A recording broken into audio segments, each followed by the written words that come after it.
जय मसीह दोस्तों। अच्छा चरवाहा यूट्यूब चैनल में आप सभी का स्वागत करते हैं। चलिए दोस्तों, हम आज बताने जा रहे हैं विश्वास योग्य दास और दुष्ट दास के बारे में, जो प्रभु यीशु मसीह ने अपने चेलों को बताया। आखिर कैसे हम दुष्ट दास बन जाते हैं और कैसे हम विश्वास योग्य दास बने रह सकते हैं, वो चीज़ हम जानते हैं जो लूका रचित सुसमाचार के 12 अध्याय के 41 से लेकर 48 पद में दिया गया है। इसमें दोस्तों हम देखते हैं प्रभु यीशु मसीह ने अपने चेलों को बताते हैं, परमेश्वर के न्याय के विषय में बताते हैं, परमेश्वर अपने आगमन के बारे में बताते हैं और बहुत सारे उदाहरण के द्वारा उसे समझाते हैं। लेकिन उस समय 41 पद में हम लोग देखते हैं, पतरस पूछता है, प्रभु तुम ये मेरे ही विषय में मुझे ही बता रहा है, ये दृष्टांत में।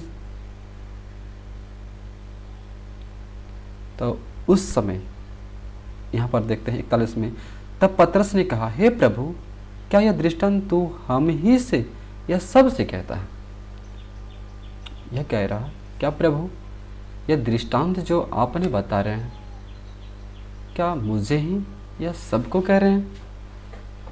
यहाँ पर देखिए, हम लोग जब पढ़ते हैं 42 में, जब पढ़ते हैं यहाँ पर हम देख पाते हैं 42 में, प्रभु ने कहा, वह विश्वासयोग्य और बुद्धिमान भंडारी कौन है, जिसका स्वामी उसे नौकर चाकरों पर सरदार ठहराए कि उन्हें समय पर भोजन सामग्री दे।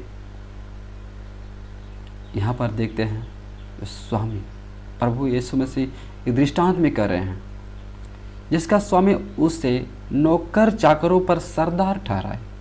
नौकर चाकरों पर, ताकि उसे समय पर भोजन सामग्री दे। लेकिन यहाँ पर देखते हैं 43 में प्रभु यीशु मसीह कह रहे हैं, धन्य है वह दास जिसे उसका स्वामी आकर ऐसा ही करते पाए।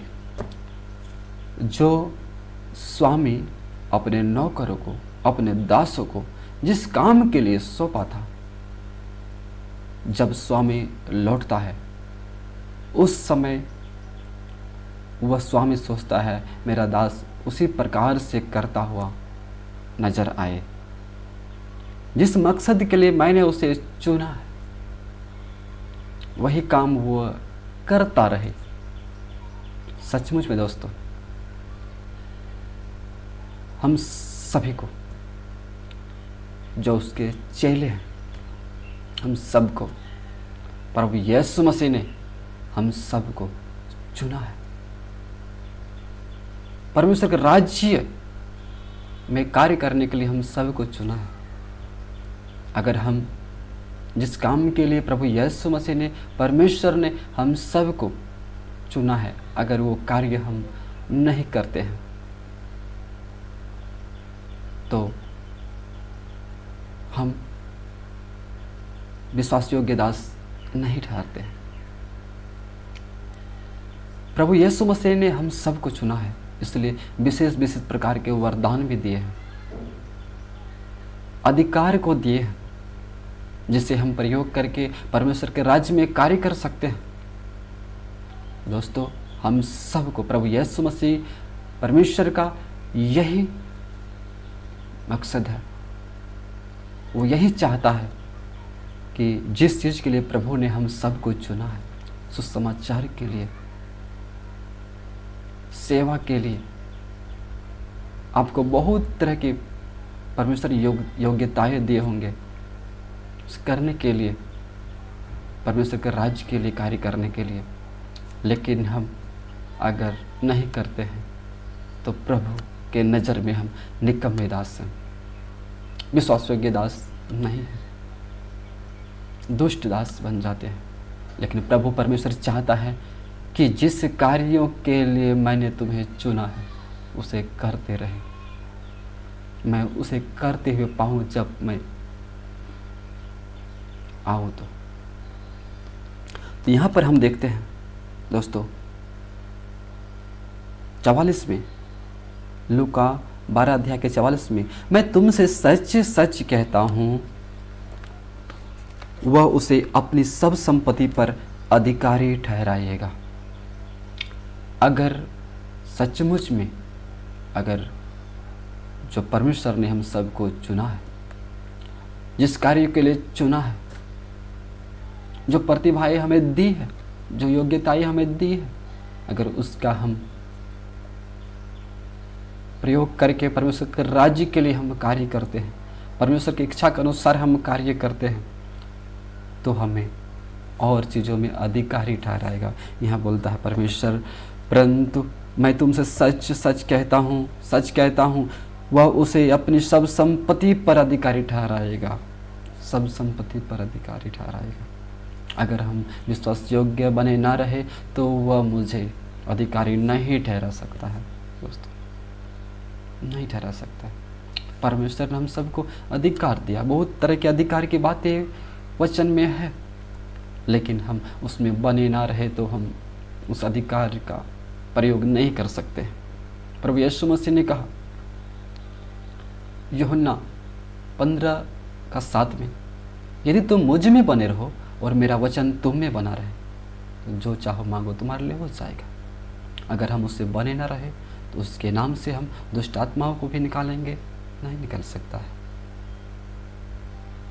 अगर हम उससे बने ना रहे, जो अधिकार प्रभु यीशु मसीह ने अपने चेलों के लिए कहा,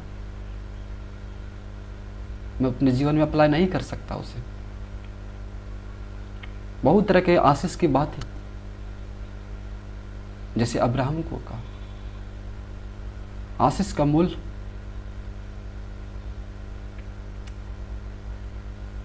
यानी बहुत तरह का आशीष की बातें भी लिखी हुई है, लेकिन हम उसके अनुसार नहीं चलते, वो हमारे जीवन में कार्य नहीं कर सकता। प्रभु यीशु मसीह कहते हैं अगर जिस प्रकार मैंने चुना, अगर तुम्हें उस प्रकार से मैं करता हुआ पाऊँ तो मैं तुम्हें सभी बातों में अधिकारी ठहराऊंगा, हर संपत्ति पर अधिकारी ठहराऊंगा। 45 में प्रभु यीशु मसीह कहते हैं, परंतु यदि वह दास सोचने लगे कि मेरा स्वामी आने में देर कर रहा है और दासों और दासियों को मारने पीटने लगे और खाने पीने और पियक्कड़ होने लगे, तो उस दास का स्वामी ऐसे दिन जब वह उसकी बाट जोता न रहे और ऐसी घड़ी जिसे वह जानता ना हो आएगा और उसे भारी दंड देकर उसका भाग अविश्वासियों के साथ ठहराएगा। दोस्तों, अगर जिस कार्यों के लिए प्रभु यीशु मसीह ने, परमेश्वर ने हम सबको चुना है, अगर वो कार्य के विरुद्ध हम कार्य करते हैं, उस कार्य को नहीं करते और उसके कार्यों के विरोध भी हम कार्य करते हैं, या हो सकता है हमें एक सेवक के रूप में खड़ा किया हो। चेला मतलब एक सेवक जो लोगों को चलाना। अगर हम उसे परमेश्वर का सही जानकारी नहीं देंगे, सही ज्ञान नहीं देंगे, परमेश्वर में आगे बढ़ने के लिए क्या क्या आवश्यकता है, मैं सच्चे वचनों का हम प्रचार नहीं करेंगे, सुसमाचार का प्रचार नहीं करेंगे, प्रभु यीशु मसीह के सत्य को नहीं बताएंगे, संसार की बातों को हम सिखाएंगे, संसार में कैसे प्रगति करना हो, जो संसारिक जो होते हैं। प्रभु यीशु मसीह ने जिस कार्य के लिए हमें चुना है, अगर हम नहीं करते हैं, उसके विपरीत करते हैं, वो परमेश्वर कह रहे हैं वो आएंगे और वो इस प्रकार की बातों को करते हुए देखेंगे, भारी दंड हमें देंगे। यहाँ उदाहरण में यह समझा रहे हैं, अगर वह दास जिसे स्वामी ने भले कार्यों के लिए चुना था, लेकिन उसके विपरीत वह